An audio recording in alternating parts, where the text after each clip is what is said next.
आज हम बात करेंगे आइडेंटिटी क्राइसिस के ऊपर, अब्सर्डिज्म के ऊपर। 5 different aspects of personal identity के बारे में डिस्कस करेंगे। First point is what is personal identity according to philosophy and psychology. Is your personal identity physical, जिसे हम टच कर सकते हैं, या फिर जो हमें दिखाई देती है जैसे कि तुम्हारी बॉडी या फिर बॉडी के पार्ट्स या फिर तुम्हारी body language, or it is metaphysical like your soul, your character, your consciousness, etc.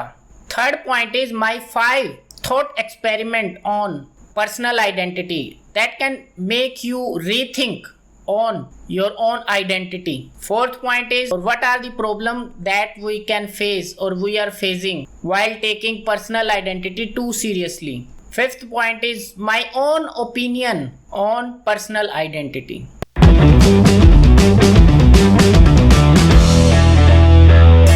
Human beings are reaching out to the space. They are going deep inside the seas and they are planning to make some stations on Mars and Moon. What about if they are unable to understand their own identity? What about if they are not trying or they are helpless to understand their own personal identity? Human beings can't understand who they are. Is our personal identity given or it is credited? Why we are unable to understand personal identity completely? I would like to explore the idea of personal identity in this video. चलो देखते हैं क्या होता है कि हम कौन हैं और हम क्या बन सकते हैं अकॉर्डिंग टू और on the basis of personal identity. एक क्वेश्चन है, क्या है जो आदमी को सेम बनाता है throughout the age? What is that can make us a completely identical throughout our childhood to our old age? क्या हमारी बचपन की फोटोज हमारे एक ओल्ड एज मैन की फोटो के साथ मैच करती है? कंप्लीटली नहीं। क्या हमारी बचपन की मेमोरीज हमें सारी याद होती है, या फिर लाइफ में हमने जितने भी मोमेंट्स जिए हैं क्या वो हमें सारे याद होते हैं? नहीं। मेरे एक्सपीरियंस से personal identity is illusion, because हम दो ही तरीके से इस चीज को समझ सकते हैं और दोनों चीजें टाइम के साथ चेंज होती जाती है। पहली चीज तो हमारी बॉडी और दूसरी चीज हमारी कॉन्शियसनेस बोल सकते हो या हमारी मेमोरी बोल सकते हो, हमारी करेक्टर बोल सकते हो, हमारी पर्सनैलिटी बोल सकते हो। एनीथिंग दैट इज मेटाफिजिकल वो टाइम के साथ चेंज होती जाती है। योर मेमोरी चेंजेस, तुम्हारे पुराने फ्रेंड्स चले जाते हैं, बिछड़ जाते हैं और नए फ्रेंड बनते हैं, और तुम्हारी फीलिंग्स बदलती रहती है, तुम्हारे इमोशंस बदलते रहते हैं, तुम्हारा लाइफ को देखने का नजरिया भी टाइम के साथ बदलता रहता है। Every month or maybe every day you are new and you have something new inside you.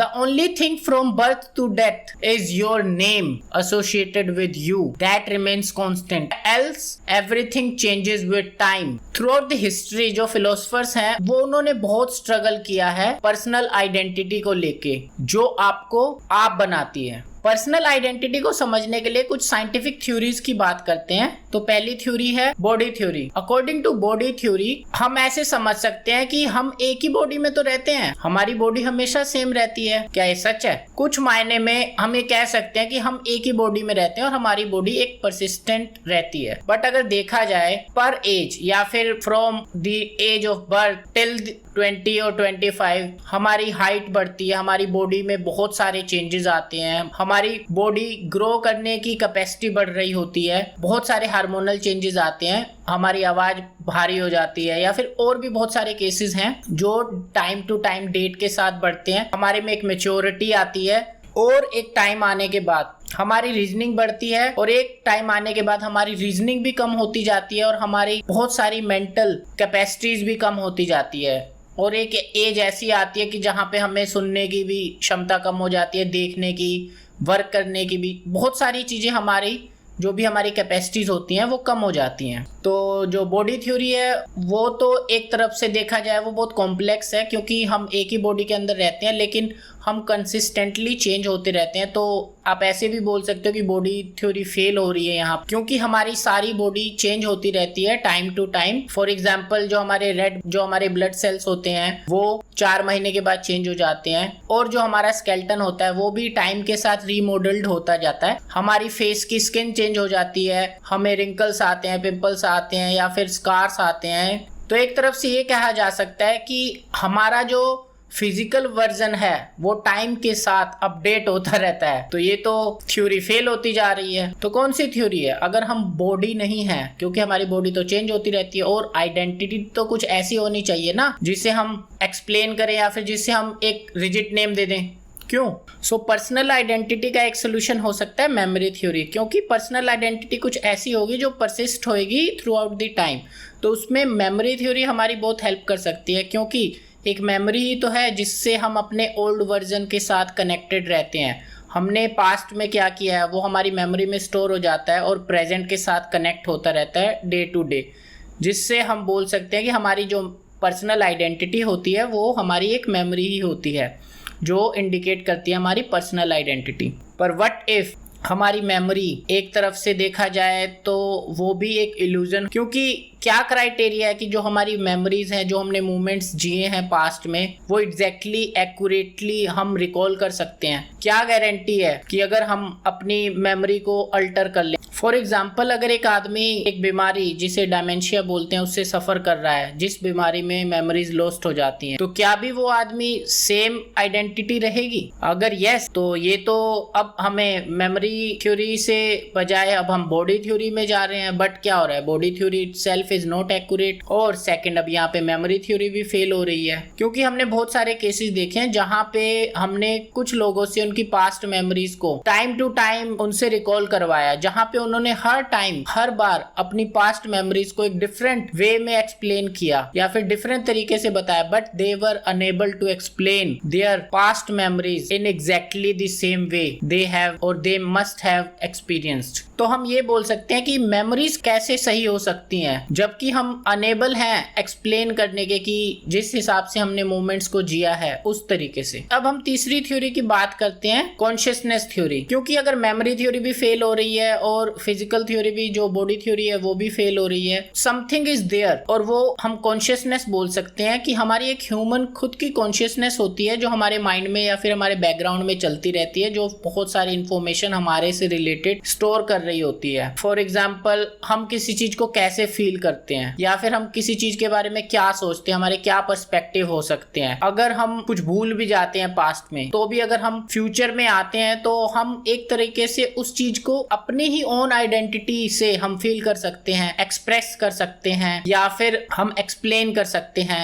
ये कहाँ से आ रहा है? May be this all are coming from our consciousness. तो हमारी कॉन्शियसनेस भी एक क्राइटेरिया है जो हमारी पर्सनल आइडेंटिटी को रिवील करती है, क्योंकि सपोज अगर आपको किसी ऐसी सिचुएशन में डाल दिया जाए जो बिल्कुल ही न्यू हो और आपके पास कुछ पास्ट की मेमोरीज ना हो, फिर भी हम ये देख सकते हैं जो आप वहां पे बिहेव करोगे वो एग्जैक्टली सेम बिहेव करोगे जैसा कि आपके पास मेमोरीज होने के बाद भी करोगे। That is coming under the consciousness theory. अब देखा जाए तो इस थ्योरी का भी ड्रॉबैक है, क्योंकि हमारी कॉन्शियसनेस भी टाइम के साथ चेंज होती रहती है। अगर हम सेम एक्सपेरिमेंट को 5 साल बाद करेंगे या फिर 10 साल बाद करेंगे तो हम देखेंगे कि हमने एग्जैक्टली डिफरेंट वे में उसी एक्सपेरिमेंट को किया होगा। क्यों है ऐसा? क्योंकि हमने पाया है या फिर ऐसा देखा गया है कि बहुत सारी चीजें हैं जो हमारी कॉन्शियसनेस को अल्टर कर सकती हैं। For example psychedelic drugs, alcohol and different kind of traumas or situations that can alter our entire consciousness, or maybe some kind of brainwashing is also there that can change our entire consciousness or our entire perspective related to some things. So we can say that consciousness भी यहाँ पे fail होती दिखाई दे रही है। Next theory है neurology theory. ये theory हमें ये बताती है कि हम जो हैं वो एक माइंड और बॉडी की प्रॉब्लम ही नहीं है। हम एक तरीके से बोला जाए हम we are the output of neurological processes. For example जब भी हम कुछ पेन फील करते हैं या फिर प्लेजर फील करते हैं या फिर लव की स्टेट में होते हैं या फिर एक्सट्रीम डिप्रेशन या फिर एक्सट्रीम सफरिंग या फिर हंगर की स्टेट में होते हैं, कोई भी स्टेट हो सकती है माइंड की, ये सारी स्टेट हमारी एक बॉडी से एसोसिएटेड है और माइंड से भी एसोसिएटेड है। तो ये सारा का सारा खेल जो हो रहा है वो न्यूरोलॉजिकल प्रोसेसेस की वजह से ही हो रहा है। जितने भी हम इमोशंस फील करते हैं या फिर जो भी हम परसीव कर रहे हैं वो सारा का सारा हमारे माइंड में हो रहा है या फिर बॉडी के थ्रू हो रहा है, बट बॉडी भी इनडायरेक्टली हमारे माइंड को ही सिग्नल भेज रही होती है और वो सारे के सारे सिग्नल जाते हैं इलेक्ट्रोकेमिकल इवेंट्स में जो कि हमारी सिनेप्टिक नर्व पे हो रहे होते हैं। फॉर एग्जाम्पल, अगर आप एक फिजिकल पेन फील कर रहे हो, ठीक है, और अगर हमने उस वहाँ की जो भी सिग्नल्स हैं, क्योंकि फिजिकल पेन हो रहा है और वो हमारे सीधा ब्रेन के पास जाता है, फिर हम बोलते हैं कि हाँ ब्रेन फील कर रहा है। अगर हम उस फिजिकल पेन को होने देते हैं और उसके सिग्नल्स को, मीन्स की जो एक्सीडेंट या कुछ भी चीज़ वहाँ पे हमारी फिजिकल डैमेज हुई है, अगर हम उन सिग्नल्स को ब्रेन तक जाने में रोक दें तो हमारा ब्रेन या हमारी बॉडी कोई भी पेन फील नहीं कर रही होगी। तो हम ये बोल सकते हैं कि हमारी जो पर्सनल आइडेंटिटी है वो एक तरीके से हमारे सारे के सारे न्यूरोलॉजिकल प्रोसेसेस की वजह से हो रहे हैं। अगर वो सिनेप्टिक नर्व्स पे जो भी इवेंट हैं वो नहीं होंगे तो हम कुछ भी ऐसा फील नहीं कर पाएंगे। तो हम एक तरीके से बोल सकते हैं कि सारी की सारी हमारी पर्सनल आइडेंटिटी है is a matter of neurological processes. Next and the last theory आती है एक्सपेक्टेशन थ्योरी। इस थ्योरी के अकॉर्डिंग हमारी जो पर्सनल आइडेंटिटी होती है, जैसे कि कुछ दिन तक आप हमें जानते हो या मैं आपको जानता हूँ, ठीक है, उसके बाद क्या होता है कि आप मेरे से वैसी बिहेवियर या वैसे डिसीजन या वैसे डिस्कशंस एक्सपेक्ट करने लगते हो कि ओके ये बंदा इस कंडीशन में आएगा तो इस तरीके से बिहेव करेगा, या फिर हम इससे ये एक्सपेक्ट कर सकते हैं। फॉर एग्जांपल, क्लासरूम होता है, क्लासरूम में क्या होता है, टीचर जो होती है वो स्टूडेंट से कुछ एक्सपेक्ट करती है कि अच्छा इसका नाम राम है और ये इस तरीके के ही आंसर देगा, या फिर ये बायोलॉजी क्लास में है तो ये बायोलॉजी के रिलेटेड आंसर देगा। क्या होता है अगर वो नेक्स्ट डे क्लास में जाता है और उसे बायोलॉजी का कुछ भी नहीं पता है, टीचर उससे पूछ रहे हैं, उसे बायोलॉजी का कुछ नहीं पता है, या फिर उसे ये भी नहीं पता है कि वो उसके टीचर है, या फिर उसे ये भी नहीं पता है कि ये क्लास बायोलॉजी की है, तो जितना कुछ उससे एक्सपेक्ट किया जा रहा था उस टाइम पे वो सबको गलत बताता है। तो उसके दो ही आउटकम्स होते हैं, या तो टीचर उसे पागल बोल सकती है कि यार ये तो पागल हो गया है, सेकंड हम ये कह सकते हैं कि उसने अपनी आइडेंटिटी ही लॉस्ट कर दी है। बेशक वो बायोलॉजी या फिर अपनी फिजिकल फॉर्म में वैसा ही होएगा, बट उसने अपनी आइडेंटिटी लूज कर दी होगी। तो हम इस तरीके से कह सकते हैं कि एक्सपेक्टेशन थ्योरी यही बोलती है कि लोग या सोसाइटी हमसे कुछ एक्सपेक्ट करते हैं एक पर्टिकुलर टाइम पे, और अगर हम वैसी एक्सपेक्टेशन से बिल्कुल एंटायरली डिफरेंट बिहेव करेंगे तो क्या होएगा कि वो हमसे बिल्कुल भी लिंक्ड नहीं करेंगे, या फिर हमारी पर्सनल आइडेंटिटी पे बिल्कुल एक तरफ से बोला जाए तो स्पॉटलाइट डल जाती है। इसको हम ऐसे भी समझ सकते हैं कि एक कंपनी है और एक कंपनी में आप जॉब कर रहे हो और आपका जो बॉस है उसने आपसे सर्टेन टाइप ऑफ टास्क या फिर certain types of works activities expect की हुई हैं। अगर आप अगले दिन जाते हो, ठीक है, और बिल्कुल भी वो एक्सपेक्टेशन से आप बिल्कुल अलग काम करते हो, उसने बोला है कि ये चीज़ें शाम तक हो जानी चाहिए और आप वैसा नहीं करते हो, ठीक है, तो क्या होएगा कि you lose your identity in front of your boss because he think अरे मैंने तो किस बंदे को हायर किया था, आज इसे क्या हो गया, and if you persist the same behaviour then he will fire you. तो यहाँ पे एक्सपेक्टेशन आ रही है कि बॉस के आपके रिगार्डिंग सेम ऐसा ही हो रहा है। आपकी बॉस की आपके नज़रों में कुछ एक एक्सपेक्टेशन होती है कि आपने जैसे काम करके दिया और आपका बॉस आपको टाइमली या फिर कुछ टाइम इंटरवल के बाद आपको पे चेक देगा। अगर आपने सारा काम किया और आपका बॉस आपको पे चेक नहीं दे रहा है या फिर आपको पहचान भी नहीं रहा है, मेरे बॉस को क्या हुआ है, या फिर you are expecting something from him and he is not delivering, so you can say that oh यार ये तो completely change हो गया है, he has lost his identity। क्या होता है कि बहुत सारे लोग अपनी आप को आइडेंटिकल फील नहीं करते हैं अपनी बॉडी से, क्योंकि हम टाइम टू टाइम इवॉल्विंग होते हैं हमारी बॉडी में। फॉर एग्जांपल, बहुत सारे लोग कहते हैं कि मेरे को ऐसा लगता है कि मैं अपनी बॉडी के अंदर हूँ, there is something which is inside my body. कुछ लोगों को लगता है कि there is something which is inside my head, not in body, I am just my head. तो आखिर क्या है ये पर्सनल आइडेंटिटी, क्या है जो आपको आप बनाता है, क्या ये एक साइकोलॉजिकल कॉन्टिन्यूटी है या फिर एक फिजिकल कॉन्टिन्यूटी है? क्या है आखिर ये पर्सनल आइडेंटिटी? क्या चीज़ है जो गारंटी देती है कि आप जो आज हो वही आप अगले 20 साल, 30 साल, 40 या 50 साल बाद रहोगे? क्या चीज़ है जो आपको ये बताती है who you are? Suppose time के साथ आपकी एज हो रही है और आपके हेयर लॉस हो जाता है, आपकी स्किन डैमेज हो जाती है, आपका एक हाथ कट जाता है, आपका एक पैर कट जाता है, आपकी एक आँख टूट जाती है, आपकी बॉडी में बहुत सारे डैमेज हो जाते हैं, तब भी आप वही रहोगे। You will be the same person. तब भी आप में एक मीश की फीलिंग होगी। सेकंड केस आता है, सपोज आपकी कॉन्शियसनेस अल्टर हो जाती है किसी साइकोडेलिक ड्रग या फिर किसी एक्सीडेंट की वजह से, आपकी कॉन्शियसनेस बिल्कुल चेंज हो जाती है। Still people will recognise you as you.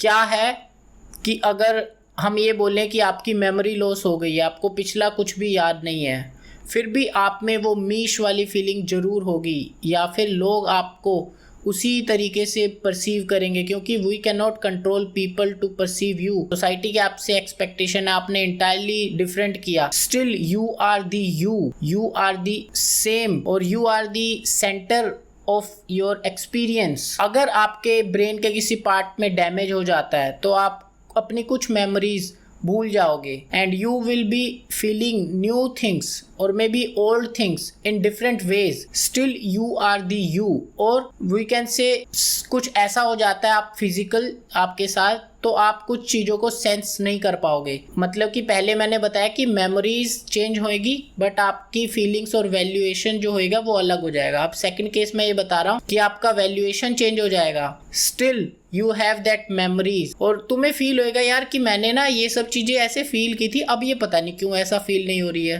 Because you have that thing in your memory. तो जो कंफर्म करवाएगी कि ओके ये तुम ही हो जो इसे दूसरी बार फील कर रहे हो, ना कि पहली बार। इसी तरीके से मैंने सारे केसेस बता दिए, और सारे केसेस एक जगह पे जाके लिमिटेड हो जा रहे हैं या फिर फेल हो जा रहे हैं। सपोज पहले जैसे बॉडी केसेस, अगर हम ये बोलते हैं कि बॉडी थ्योरी के अकॉर्डिंग कि बॉडी ही हमारी आइडेंटिटी को रख रही है, तो बॉडी थ्योरी भी फेल हो जा रही है, जो मैंने बहुत सारे एग्जांपल बताए। दूसरी एक्सपेक्टेशन थ्योरी भी फेल हो जा रही है, मेमोरी थ्योरी भी फेल हो जा रही है, कॉन्शियसनेस थ्योरी भी फेल हो जा रही है। तो जितनी भी थ्योरीज हैं, अगर हम बोले कि एक साथ सारी थ्योरीज को रखें तो भी देखा जाए तो सारी थ्योरीज किसी ना किसी थ्योरी को कॉन्ट्राडिक्ट कर रही है। जैसे कि मैंने बताया न्यूरोलॉजिकल प्रोसेसेस हैं, बट क्या होता है कि हम हमेशा अपने आप को ऐसे फील करते हैं कि हम अपने हेड में हैं या फिर बॉडी में हैं। यहाँ पे तो हमारी कोई कॉन्शियसनेस नहीं आ रही है ना, यहाँ पे तो हमारी फीलिंग आ रही है जो हम फील कर रहे हैं हमेशा के लिए। तो यहाँ पे भी एक ड्रॉबैक हो जा रहा है। तो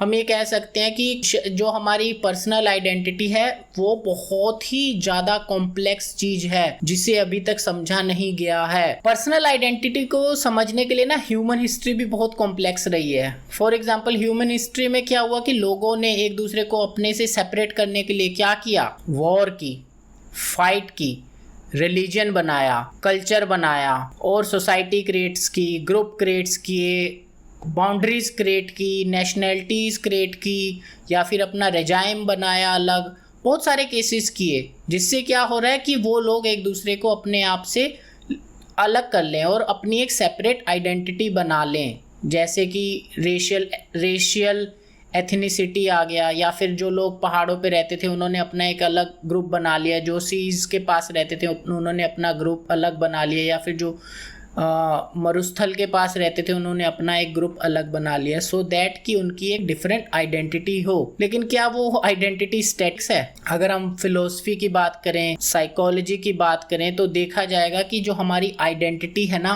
वो एक कंसिस्टेंट नहीं है, वो कंटिन्यूसली चेंज होती जा रही है। और जो हमारी पर्सनल आइडेंटिटी है वो लिमिटलेस है। आप किसी भी आइडेंटिटी में रह के आप किसी और आइडेंटिटी में जा सकते हो विदाउट हैविंग एनी स्पेशल और prior knowledge of your past identity. You can completely change your new personality और न्यू आइडेंटिटी। अब हम बात करते हैं कि वाई जो आप अपनी आइडेंटिटी के साथ स्टिक हो जाते हो, या फिर जो भी आपको आइडेंटिटी दे दी जाती है उसकी वजह से बहुत सारी प्रॉब्लम्स आ जाती हैं। For example, you live in a society, आप किसी घर में पैदा हुए, आपको कोई रिलीजन दे दिया जाएगा, आपको कोई नेशनैलिटी दे दी जाएगी, आपको कोई सेक्स भी दे दिया जाएगा कि यू आर मेल और female, may be you are other you know, but आपको एक आइडेंटिटी दे दी जाएगी। फिर आप स्कूल में जाते हो, कॉलेज में जाते हो, उसी आइडेंटिटी के साथ जी रहे होते हो। बट क्या होता है कि जहाँ पे भी आपको फील होता है अंदर से कि यार I am really different, I do not belong to this culture,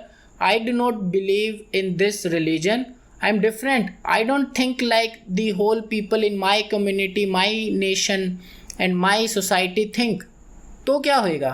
तो ऐसे केसेस में क्या होता है, आपकी आइडेंटिटी ही आपके लिए सबसे बड़ा बर्डन बन जाती है।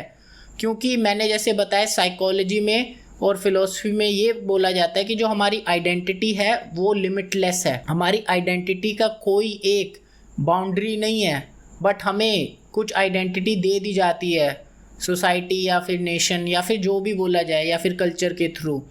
तो ऐसे केसेस में क्या होता है, हमारे अंदर एक रिजेंटमेंट पैदा होने लगता है, हम अपना कॉन्फिडेंट लूज़ करने लगते हैं क्योंकि हम उस आइडेंटिटी से बाहर आने की कोशिश कर रहे होते हैं, बट हमारे अंदर आ जाता है कि यार लोग क्या कहेंगे अगर हम अपनी आइडेंटिटी को लूज़ कर देंगे। सपोज एक बंदे ने एक स्ट्रीम चूज़ कर ली है, may be engineering, may be doctor है उसका पैशन या फिर उसे बनना है, ठीक है। उसके बाद अगर वो आगे जाके, क्योंकि मैंने बताया कि we are changing human beings, हम कंटिन्यूसली चेंज होते रहते हैं, हमारी थिंकिंग, हमारी परसेप्शन, हमारी कॉन्शियसनेस चेंज होती रहती है। मे बी आज जो चीज़ मुझे अच्छी लग रही है, मे बी वो 1 साल बाद या 2 साल बाद वो मुझे अच्छी ना लगे, मे बी मैं उसे हेट करूँ कम्प्लीटली, तो ऐसा हो सकता है। तो ऐसे केसेस में क्या होएगा, हमारी आइडेंटिटी ही हमें परेशान करेगी। तो हम यहाँ पे बात करते हैं आइडेंटिटी किस तरीके से प्रॉब्लम क्रिएट करती है। तो पहले एग्जांपल लेता हूँ मैं लव मैरिजेस का। तो क्या होता है कि suppose you are born in a very conservative family और मे बी वेरी कंजर्वेटिव कास्ट और मे बी वेरी कंजर्वेटिव सोसाइटी। तो अब देखो क्या होता है कि जब आप पैदा होते हो तो आपने तो चूज़ नहीं किया कि मेरे को उसी सोसाइटी में रहना, आपने तो चूज़ नहीं किया कि मेरे को इसी नेशनैलिटी में रहना है, आपने तो चूज़ नहीं किया कि मेरे को इसी कल्चर में रहना है, आपने तो चूज़ नहीं किया कि आपको इसी रिलीजन को अडॉप्ट करना है। आपको ये सारी चीज़ें मिल गई, आपका सरनेम भी मिल गया, सब कुछ मिल गया। अब क्या होता है कि मे बी यू आर, आप उस कल्चर से, उस सोसाइटी से, उस चीज़ से रिलेट कर रहे हो या फिर आप उन चीज़ों में बिलीव कर रहे हो या नहीं, बट फिर भी वो चीज़ें आप पे थोपती जाती है। अब आप लव मैरिज, आपको कोई पर्सन मिला आपके ऑपोजिट सेक्स का, तो आप या फिर जो गे होते हैं उनके केसेस ही ले लो, तो they want to express their feelings regard towards other and they wants to live together. तो वहाँ पे क्या होएगा, जो आपकी आइडेंटिटी है ना वही प्रॉब्लम क्रिएट करेगी। क्यों? क्योंकि वो तो कहेंगे हमारे समाज में तो ऐसा होता नहीं, हमारे धर्म में तो ऐसा होता नहीं, हमारी कास्ट में तो ऐसा होता नहीं, हम नहीं करने देंगे तुझे, अगर तेरे को करनी है तो तू कर और हमारे साथ कोई रिश्ता मत रखना। हो गई ना drawback of identity. Second case मैं बताता हूँ एक सेलिब्रिटी का, ठीक है। तो वो सेलिब्रिटी है और वो बहुत फेमस हो चुका था सपोज एक टाइम पे, सपोज वो फेलियर होता जा रहा है, अनसक्सेसफुल होता जा रहा है। तो क्या हो रहा है, उसकी जो आइडेंटिटी थी उसने तो उसे मेंटेन ही रखना है, क्योंकि उसने लोगों को यही दिखाना है I am a star, I am a very famous guy, still even I am flop, I am a very famous गाय। तो उसको और उसके पैसे, जो उसके रिसोर्सेज हैं बिल्कुल कम होते जा रहे हैं, लोग उसे कम प्रेफर कर रहे हैं। तो क्या होएगा, एक टाइम पे ऐसा आएगा जहाँ पे उसे अपनी आइडेंटिटी या फिर उसे अपने स्टेटस को मेंटेन रखने के लिए बहुत सारे काम करने पड़ेंगे। सपोज वो इंडिया का ही केस लेते हैं, सपोज वो बॉम्बे में रह और रेंट पे रह रहा था, उसका रेंट बहुत ज़्यादा आ रहा था। तो क्या आएगा, जब वो फेल हो रहा है, उसके पास पैसे बहुत ही कम हो गए हैं, मे बी वो दिवालिया हो गया, तो वो क्या करेगा कि अपने उस लाइफस्टाइल या अपनी उस आइडेंटिटी को मेंटेन करने के लिए वो क्या करेगा, रेंट देगा, जानबूझ के उसी बंगले में रहेगा। क्या करेगा, अपने एक्सपेंसेस वैसे ही रखेगा, जानबूझ के महंगे महंगे ड्रेसेस पहनेगा, जानबूझ के अपने शौक को वो कम नहीं करेगा, चाहे उस पर कितने भी ज़्यादा कर्जा हो जाए। तो एक टाइम पे आएगा कि वो बहुत ही दिवालिया हो जाएगा, बट वो अपने लाइफस्टाइल को कभी भी चेंज नहीं करेगा, जिसकी वजह से ना ही और वो उस फील्ड को छोड़ के भी नहीं जाएगा, क्योंकि वही फील्ड उसकी एक आइडेंटिटी बन गई थी और वो स्ट्रगल करेगा और मे बी वो फेल हो सकता है उस केस में। तो ऐसे केसेस में बहुत सारे लोग सुसाइड भी कर लेते हैं just to maintain their own dignity और आइडेंटिटी और status, something you can say. Third case बताता हूँ मैं, जैसे कि अभी हमने देखा, नेशनैलिटी का ही केस बताता हूँ। जैसे अभी हमने देखा कि कोविड वायरस आया था, लोगों ने सीधा चाइनीज़ को ब्लेम करना स्टार्ट कर दिया, ठीक है, कि चाइनीज़ की वजह से हो रहा है। तो उसकी वजह से क्या हुआ कि बहुत सारे इनोसेंट जो चाइनीज़ हैं उनकी तो कोई गलती नहीं है ना उस चीज़ में। They are unaware, maybe government is responsible for their spread, but most of the Chinese people are not familiar with और रिस्पॉन्सिबल फॉर दिस। बट क्या हो रहा है कि चाइनीज़ जो लोग हैं उनको प्रेफरेंस नहीं दी जा रही है अदर कंट्रीज़ में, या फिर उनको डिसरिस्पेक्ट की तरीके से देखा जा रहा है, या फिर आप ये कह सकते हो कि उनको कॉलेजेस एडमिशन में, या फिर एक होता है ना जो रेसिज्म वगैरह सा हो गया ना, उस तरीके का स्टार्ट हो गया है। और इसी तरीके से अभी जैसे रिसेंटली हम इंडिया की बात करें तो इंडिया में भी जो सेकेंड वेव आई थी वो बहुत ही ज़्यादा खतरनाक थी as compare to all over the world. तो इस केसेस में भी हमने देखा है कि फॉरेन कंट्रीज़ हैं या फिर बहुत सारी फ़्लाइट्स बंद कर दी गई, या फिर फॉरेन कंट्रीज़ हैं जहाँ पे स्टूडेंट को एडमिशन्स के लिए प्रेफर नहीं किया जा रहा है, या फिर उन्हें बहुत सारी दिक्कतें आ रही हैं just because of this identity. Maybe they are good immune और मे बी उन्हें वैक्सीनेटेड हैं, but still people are not considering them. यही होता है, ये ड्रॉबैक है एक आइडेंटिटी का। तो एक और ड्रॉबैक मैं बता रहा हूँ, स्टूडेंट लाइफ में भी बता रहा हूँ। एक स्टूडेंट है और वो बहुत ही इंटेलिजेंट है और वो बहुत सारे एग्जाम्स वगैरह क्रैक करने के लिए, या फिर कॉलेज में या फिर कहीं पे भी, ठीक है, अपने आप को तो उसकी एक आइडेंटिटी बन गई, ही इज़ वेरी इंटेलिजेंट। क्या होता है कि किसी केस में ही इज़ नॉट, या फिर वो कुछ भी हो सकता है, रीज़न एक्सटर्नल भी हो सकते हैं, इंटरनल भी हो सकते हैं, he is not up to the mark, और वो उसे फेलियर बहुत देखना पड़ रहा है, उसे मे बी जॉब की प्रॉब्लम हो सकती है, मे बी क्या कहते हैं, जब वो स्टूडेंट अपनी ग्रेजुएशन या कुछ भी अपनी डिग्री वगैरह पूरी कर ले रहा है, मे बी जॉब की प्रॉब्लम हो सकती है, मे बी वो किसी एग्जाम्स में फेल हो गया है, मे be something that was not expected from him but he did that, और मे be that happen to him. उस केस में क्या होता है, बहुत सारे स्टूडेंट सुसाइड भी कर लेते हैं जस्ट बिकॉज कि वो अपनी आइडेंटिटी लूज कर चुके हैं, क्योंकि उन्हें लोग किसी और नज़र से देख रहे थे और वो किसी और नज़र से देखे जा रहे हैं। तो ऐसे केसेस में भी लोग सुसाइड कर लेते हैं, या फिर इसके और भी अदर हार्मफुल इफेक्ट्स भी हो सकते हैं। लोग बोलते हैं अरे ऐसा तो तू था ही नहीं, ऐसे कैसे हो गया, तो वो जस्टिफिकेशन देने के चक्कर में या फिर वो जस्टिफाई करना ही नहीं चाहता है, क्योंकि मे बी वेरी एक्सटर्नल रीजंस भी हो सकते हैं लाइफ में। तो और भी मैं बताता हूँ, अगर किसी बंदे को अपना प्रोफेशन चेंज करना है, या फिर किसी बंदे को अपना ओल्ड सेल्फ जो होता है उसे कंप्लीटली चेंज करना है, ही डोंट लाइक हिज आइडेंटिटी और पर्सनल आइडेंटिटी, उसको चेंज करना है साथ। ऐसे बोल सकते हो, सपोज कोई साइंटिस्ट था और एक दिन क्या हुआ कि उसको माइंड में आता है कि यार चलो टिकटॉक स्टार बनते हैं, मेरे को टिकटॉक स्टार बनना है। क्या सोसाइटी उसे बनने देगी? क्या ऐसे एग्जाम्पल्स देखे हैं? नहीं। क्यों नहीं बनने देगी? नहीं बनने देगी। या फिर लोग अलग एक्सपीरियंस लाइफ में जी ही नहीं सकते just because of this identity या फिर स्टेटस जो बोलते हैं। क्यों? क्योंकि उन्हें सोसाइटी कहेंगे अच्छा ये तो ऐसे कर रहा था, और उन्हें वो चीज़ें बहुत ज़्यादा डैमेज करती हैं। लेकिन बहुत सारे लोग जो हाईली इंटेलेक्चुअल होते हैं, जो एक अपने जो नॉर्मल इस लेवल से ऊपर उठ चुके होते हैं, वो ऐसे काम ज़रूर करते हैं and maybe they achieve tremendous success because उनको अपना पता होता है कि they are different from others and they are not binded to this identity because we all are limitless in our identity. अब यहाँ पे मैं कुछ थॉट एक्सपेरिमेंट की बात कर रहा हूँ जो मेरे ओपिनियन है और जो मैंने कुछ सोचे हैं, तो उसके तरीके से हम रीथिंक करते हैं अपनी आइडेंटिटी को। सपोज 2 पर्सन है, ठीक है, एक चाइल्ड है वो है 2 और 3 ईयर्स ओल्ड, और एक आदमी है वो है 20 ईयर्स ओल्ड। ओके, सपोज 2 साल का था तो 2 से 3 साल का जब तक वो बच्चा हुआ तो वो दोनों एक दूसरे से बहुत क्लोजली हो गए। अब क्या होता है कि सपोज रैंडमली वो दोनों एक दूसरे को नहीं मिले, मे बी फॉर 5 ईयर्स और नेक्स्ट 10 ईयर्स, ओके, और एक दिन वो किसी फॉरेन कंट्रीज में एक दूसरे को मिल जाते हैं। ऐसा बोला जाए कि दोनों की आइडेंटिटी तो सेम है, क्या दोनों एक दूसरे को पहचानेंगे?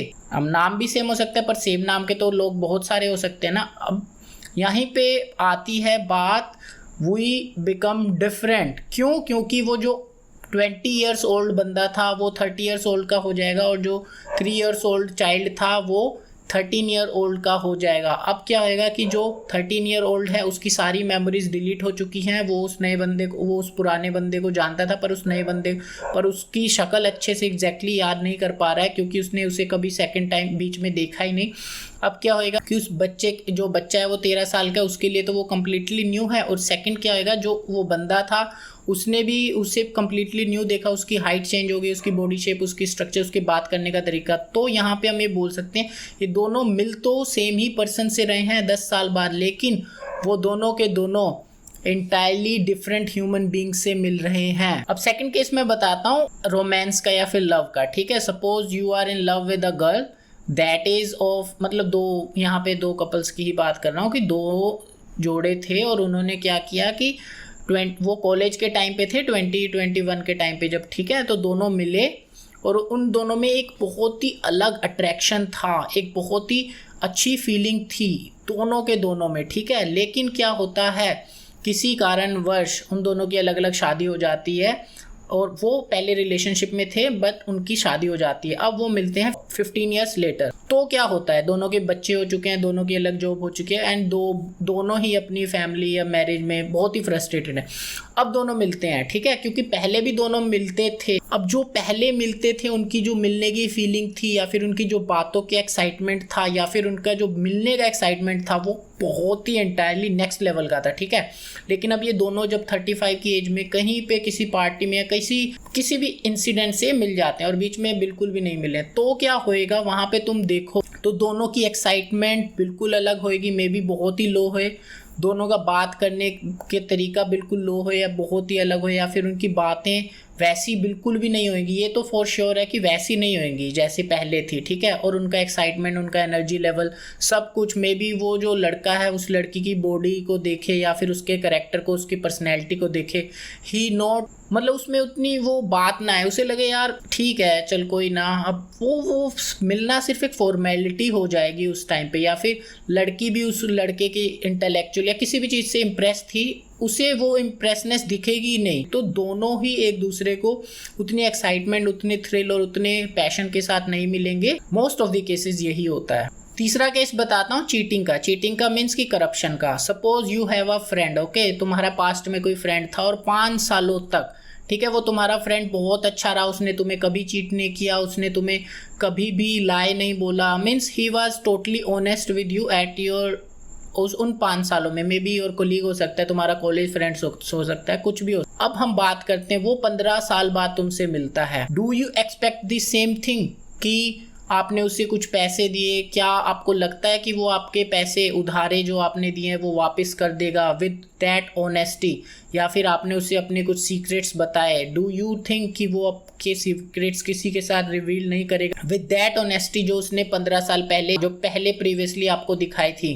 आई डोंट थिंक सो, क्योंकि डिपेंड करता है वैल्यूज़ के ऊपर, आप कितना उस पर ट्रस्ट कर रहे हो। अगर आप उस पर एक्सट्रीमली ट्रस्ट कर रहे हो और उसको लगता है कि डिसट्रस्ट करके उसे कुछ चीज़ अच्छे से अचीव हो सकती है, या फिर उसकी लाइफ चेंज हो सकती है, उसका करियर चेंज हो सकता है, totally he can cheat you at that point of time. Means कि अगर उसके पास्ट के जितने भी एक्सपीरियंस थे उसने कभी आपसे लाए नहीं किया, पूरी ऑनेस्टी दिखाई, इट डज नॉट मीन कि वो फ्यूचर में आपको नहीं दिखाएगा। डिपेंड्स अपॉन सर्कमस्टांसेस, क्योंकि जो पास्ट का बंदा था वो फ्यूचर में चेंज हो चुका होएगा, उसकी कंप्लीट पर्सनैलिटी, उसका सोचने का तरीका, उसकी वैल्यू सिस्टम ही पूरा चेंज हो चुका होएगा। अब मैं बात करता हूँ अपने ओपिनियंस के बारे में। मेरे क्या ओपिनियन है फॉर पर्सनल आइडेंटिटी या फिर आइडेंटिटी को लेके। मेरा ये मानना है कि हमारी जो आइडेंटिटी है वो एक इल्यूजन है, वो रियल नहीं है। क्योंकि हम जिस टाइम पे बोलते हैं कि दिस इज़ माई आइडेंटिटी, वो may be next day change हो जाए, वो मे बी 1 साल बाद चेंज हो जाए, क्योंकि उसने चेंज तो होना ही है। तो हमारी जो आइडेंटिटी है वो रियल नहीं है, दैट इज़ फ्लेक्सिबल, या हम बोल सकते हैं we are not true self, we are flexi self.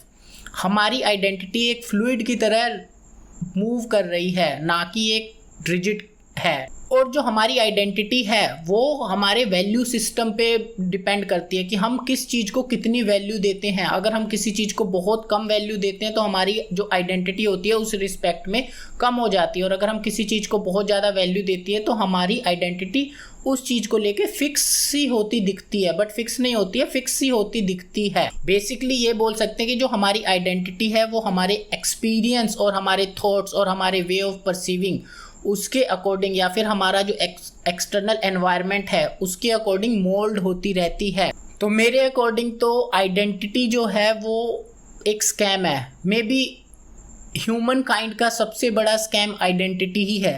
I don't know किसने क्रिएट किया, मे बी किसी टायरनी की वजह से हुआ है, मे बी किसी कल्चर ने क्रिएट किया है, मे बी किसी रिलीजन ने क्रिएट किया होगा ये जो स्कैम है, मे बी किसी साइकोलॉजिस्ट ने किया होगा, मे बी किसी फिलोसोफर ने किया होगा। Okay, but this is a scam. क्यों? क्योंकि सपोज हमें कोई आइडेंटिटी दे दी जाती है, suppose you are in a college और you are associated with some kind of thing, like you are associated with a institute, ठीक है।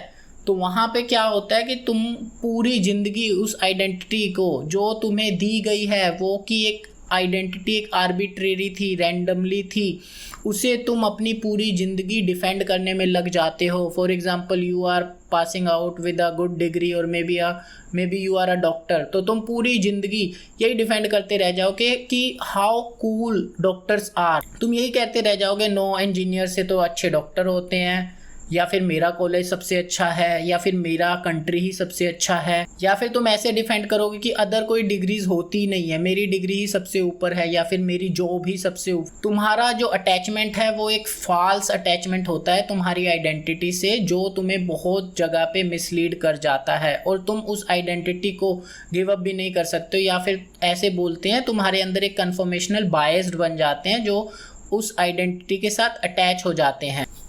सो बेसिकली देखा जाए तुम्हारी आइडेंटिटी तुम्हें तो क्रेडिट की गई ना, तुमने थोड़ी ना ली है। You have no idea before birth कि तुम किस रिलीजन, किस रेस, किस कम्युनिटी, किस नेशन में, कहीं पे कैसे पैदा हो जाओगे, किस कंडीशन में होगे, तुम रिच होगे, पुअर होगे, you have no idea. Just तुम्हें एक एग्जिस्टेंस में थ्रो कर दिया गया है, तुम इसे चेंज नहीं कर सकते हो जो तुम्हें आइडेंटिटी दी गई है, और तुम उस चीज़ को लेके ऑब्सेस्ड भी हो जाते हो। ऐसा ऑब्सेशन हो जाता है ना कि पता नहीं हम तो क्या ही हैं, हम तो मतलब अब हमें इसे ही डिफेंड करना है, अब हम इस रिलीजन में हैं तो और रिलीजन को पढ़ना ही नहीं है, देखना ही नहीं है। क्यों भाई, क्यों देखें, हमारा ही बेस्ट है, हमारा ही बेस्ट है, और हमने इसी को डिफेंड करना है पूरी ज़िंदगी। हमने जो डिग्री ली है ना उसी डिग्री को पूरी ज़िंदगी डिफेंड करना है। बाकी तो लोग बेवकूफ़ हैं, ठीक है। जो इन्फ्लुएंसर है, जो सेलिब्रिटी हैं, उन्होंने अपनी प्रोफेशन को बूस्ट अप करना है, ठीक है। जो साइंटिस्ट हैं उन्होंने अपने ही कि भाई साइंटिस्ट ही सबसे दुनिया में इंटेलिजेंट होते हैं और कोई होता ही नहीं है। जो डॉक्टर हैं उन्होंने यही बोलना है कि डॉक्टर ही होते हैं ना, और जो आर्टिस्ट होते हैं उन्होंने बोलना है कि आर्ट से ऊपर या आर्टिस्ट से ऊपर कोई प्रोफेशन ही नहीं होता। या फिर जो बिजनेसमैन होते हैं उन्होंने यही बोलना है, या फिर जो सक्सेसफुल लोग होते हैं उन्होंने यही बोलना है all is money, nothing else. दुनिया में कुछ नहीं है, सिर्फ पैसा ही है। तो इस आइडेंटिटी से ऑब्सेस्ड होना बहुत ही ईजी है। ये एक बहुत बड़ा स्कैम है, जिस स्कैम में आसानी से लोग फंस रहे हैं और फंसते रहेंगे। तो हमें ये डिटेक्ट करना है कि हमें इस स्कैम में नहीं फंसना है, हमें अपनी आइडेंटिटी से ऑब्सेस्ड नहीं होना है, और हमें अपनी कम्युनिटी को या फिर अपने जो भी हमें आइडेंटिटी दी गई है इसे चेंज करना है, और इसे चेंज करने से डरना भी नहीं है। और एक तरीके से बोला जाए इस आइडेंटिटी क्राइसिस को एम्ब्रेस करना है और इससे ऊपर उठना है। This is the real meaning of your life. I hope कि आपको मेरी ये वीडियो अच्छी लगी होगी और कुछ पर्सपेक्टिव्स मैंने दिए होंगे, और आपकी इस आइडेंटिटी के ऊपर रीथिंक करने के लिए बहुत सारे क्वेश्चंस छोड़ दिए हैं। अगर आपको कुछ डाउट है तो आप इस वीडियो के कमेंट सेक्शन में लिख सकते हैं। And thanks for watching.